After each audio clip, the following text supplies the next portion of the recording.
जय हिंद दोस्तों लद्दाख की गलवान घाटी का जिक्र आते ही सभी को 15 और 16 जून की वो रात याद आ जाती है जब भारतीय जवानों ने चीन के पीएलए के जवानों को धूल चटाई थी। सालों बाद पहली बार इस इलाके में इस तरह की ये पहली घटना थी। इस दिन चीन के सैनिकों को उनका ही हिंसक होना भारी पड़ गया था और खुद को एशिया का सबसे ताकतवर समझने वाला चीन इस घटना के बाद पूरी तरह से तिलमिलाकर रह गया। इसकी वजह थी इसमें उसके जवानों का मारा जाना। वो इस घटना को भले ही खुलकर बताने में हिचकिचाता रहा, लेकिन चीन के ही कुछ लोगों ने उसकी पोल खोल दी। हालांकि ऐसे लोगों को सजा के तौर पर जेल की सलाखों के पीछे डाल दिया गया। इसका एक एग्जाम्पल चीन के ही अपने एक पॉपुलर ब्लॉगर क्यू जिमिंग को मिली 8 महीने की सजा है।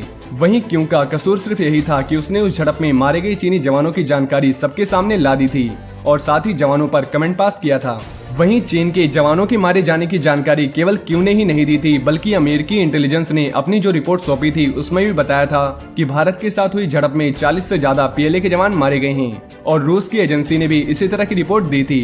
वहीं चीन को इस बात को मानने में करीब 8 महीने का समय लग गया और फरवरी 2021 में पीएलए ने पहली बार माना कि गलवान में उसके बटालियन कमांडर समेत 4 जवान मारे गए थे, जबकि एक रेजिमेंट कमांडर गंभीर रूप से घायल हुआ था। हालांकि पूरी दुनिया मानती है कि चीन अपने इस बयान में भी जवानों की मारे जाने की संख्या को छिपा रहा है और चीन ने हाल में ही इस झड़प में मारे गए जवानों को मरणोपरांत पदक भी दिए हैं। इसी दौरान एक समझौते के तहत दोनों देशों के पीछे हटने पर रजामंदी भी जाहिर की गई थी।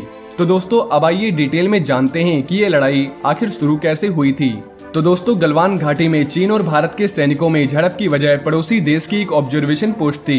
चीन ने ठीक एलएसी पर एक ऑब्जर्वेशन पोस्ट बना ली थी और भारतीय सेना को इस स्ट्रक्चर पर आपत्ति थी।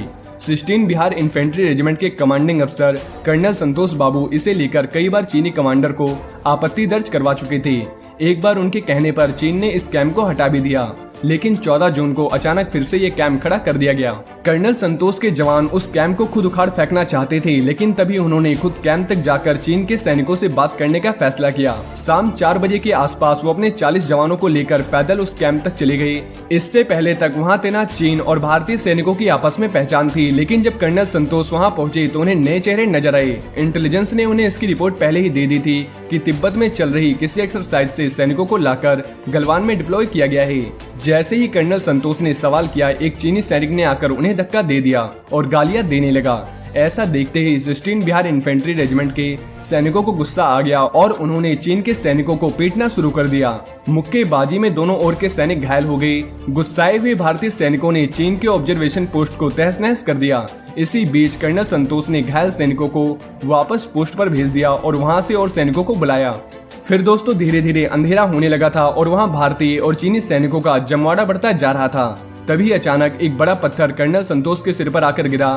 फिर दोनों ओर से पथराव होने लगा और 1 घंटे तक ये गुत्थम गुत्था झगड़ा चलता रहा और कुछ ही देर में ये खून खराबे में बदल गया। चीन के लगभग 300 सैनिक थे और इनका सामना करने के लिए भारतीय जवानों की संख्या 45 से 50 थी। भारतीय सैनिकों के पास हथियार तो थे, लेकिन वो इनका इस्तेमाल नहीं कर रहे थे। वहीं चीन के सैनिकों ने इस झड़प की प्री प्लानिंग के लिए कटीले तार से बंधे डंडे, लोहे की रॉड और बड़े बोल्डर पत्थर जमा कर रखे थे। वहीं दोस्तों जवानों को देखने में ऐसा लगा कि भारतीय सैनिकों के इंतजार में पहले से ही चीनी सैनिक बैठे थे।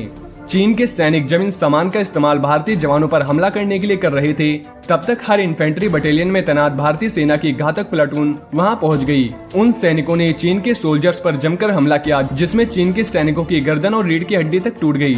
यानी दोस्तों घातक प्लाटून के जवानों ने चीनी सैनिकों को बुरी तरह से पीटा था और झगड़ा गलवान घाटी के किनारे खड़ी खाई के ठीक पास चल रहा था। यही वजह थी कि जब चीन और भारतीय सैनिकों के बीच खून खराबा हुआ तो कुछ सैनिक जाकर नीचे गलवान नाले में गिर गए और इनमें भारतीय जवान और चीन के सैनिक भी शामिल थे। गलवान नाले में बर्फीला पानी था और खड़े नुकीले पत्थर भी, इसलिए ज्यादा नुकसान उठाना पड़ा था। घटना की जगह मौजूद सैनिकों और इलाके के कमांडर ने जो रिपोर्ट सेना मुख्यालय और सरकार को सौंपी है, उसके मुताबिक आधी रात तक ये झगड़ा जारी था और जब हालात कुछ नियंत्रण में आ गए तो दोनों ओर के सैनिक अपने अपने जवानों के शरीर को अपनी अपनी पोस्ट पर ले जाने लगे। इसी बीच कुछ गंभीर रूप से जख्मी सैनिकों को भी उस इलाके से पोस्ट तक ले जाया जाने लगा और ये दोनों ओर से चल रहा था। वहीं चीन की सेना ने भारतीय सेना के 10 अफसर और जवानों को बंधक बना लिया था। 2 दिन बाद मेजर जनरल लेवल की बैठक में हुई बातचीत के बाद इन्हें छोड़ा गया। रिपोर्ट्स के मुताबिक चीन सेना के एक कर्नल और कुछ सैनिकों को भारतीय सेना ने गिरफ्त में ले लिया था। ये सभी सैनिक युद्धबंदी नहीं थे, क्योंकि दोनों ओर के सैनिक उस रात घायल हुए और एक दूसरे की सीमा में गलवान नाले के आसपास बहकर आ गए थे। वहीं उसी रात भारतीय सेना ने कर्नल संतोष समेत 20 जवानों को खोया था, जबकि चीन के 16 से 20 सैनिकों की मौके पर ही मौत हो गई थी, जबकि 17 सैनिक गंभीर रूप से घायल थे और इलाज के दौरान उनकी मौत हुई थी। वहीं मेजर जनरल लेवल की बातचीत के बाद जो 10 भारतीय सैनिक चीन के इलाके से लौटे थे, उनमें 2 मेजर भी शामिल थे। दोस्तों, गलवान की घटना के करीब 1 साल बाद तक भी चीन और भारत के बीच इस मुद्दे को लेकर तनातनी जारी रही। वहीं भारत ने भी किसी भी स्थिति का जवाब देने के लिए पूरी तरह से तैयारी कर ली थी और सीमा पर फाइटर जेट के अलावा टैंक तक की तैनाती कर दी गई और दोनों तरफ से सीमा पर जवानों की संख्या में भी बढ़ोतरी हो गई थी और इंटरनेशनल लेवल पर गलवान में भारतीय जवानों की कार्रवाई को ठीक करार दिया गया और अमेरिका ने साफ तौर पर कहा कि भारतीय जवानों को अपनी सीमा की रक्षा करने का पूरा अधिकार है। लिहाजा गलवान में की गई कार्रवाई पूरी तरह से जायज है, लेकिन चीन इस बात को मानने को बिल्कुल तैयार नहीं था। इसलिए दोस्तों ये लड़ाई हुई थी। तो दोस्तों अब आप लोग जान गए होंगे कि गलवान घाटी में 15 और 16 जून की उस रात क्या हुआ था। लेकिन अगर आप हमारे चैनल पर नए हैं तो चैनल को सब्सक्राइब करना न भूलें और अगर आप भारतीय सेना से जुड़ी डेली डिफेंस अपडेट जानना चाहते हैं तो आपको हमारे चैनल पर मिल जाएगी। और ये वीडियो अगर आपको पसंद आई हो तो वीडियो को लाइक एंड शेयर जरूर करें। जय हिंद, जय भारत।